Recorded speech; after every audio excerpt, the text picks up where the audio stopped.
There we go. Thank you. And I'm sure you've been waiting. You got only the tiny little delicious taste of the artistry of our soprano, Dr. Colleen Gray. She's coming back. Here she is. Yay.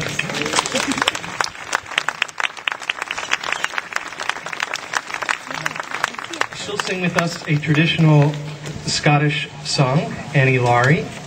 And after that, two fascinating pieces by Croatian composers, Croatian opera composers. This is, well, you'll hear it for yourself, how fabulous this music is. And when we were working together to prepare a program for an international music conference in Croatia in our research, and we found these pieces, we were astonished that we had never heard of the composers, never heard the music. It's so wonderful. When we get to those arias, you'll tell them a little about the story? Yes. Okay. So, but first, Annie Laurie.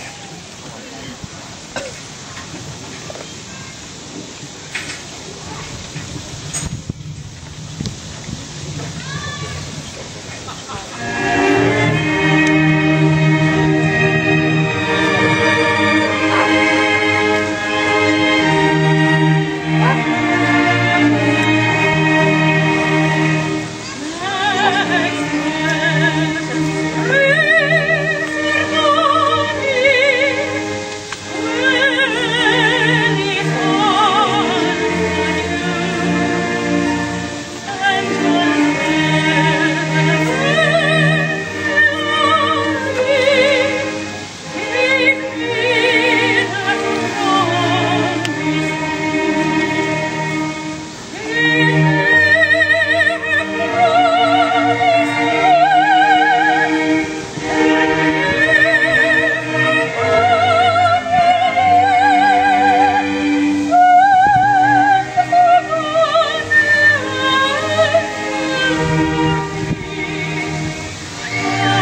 known in the States at all. And as a matter of fact, when we found them, we weren't able to get the orchestration. I had to call many times to Croatia to a friend there who sings with the opera, and she was able then to get these orchestrations from an opera company. So you aren't going to hear these very often. And now what the songs are about, the first one is, if you know the history of Croatia at all, it's been filled with wars. And so many of the themes of the operas are about wars and patriotism. Patriotism is a really prominent theme. And this particular aria speaks of Jelena seeing her love get on his horse, and he's leaving, and she's just devastated. She said, well, we always see the blood flow. And then she goes into thinking about the spirit of the young Croatians, how they are lifted to patriotism by all of this, and then she remembers the love that she had as a young woman, and the holy love, the beautiful love that she had as a young woman. And then she hears the battle horn, the sound of the battle horn, and she imagines that her love will be killed. And in fact, he is. This is a precursor to what will happen later. So her love is killed, and she said, I will be left alone, suffering in sorrow. So it's not uplifting.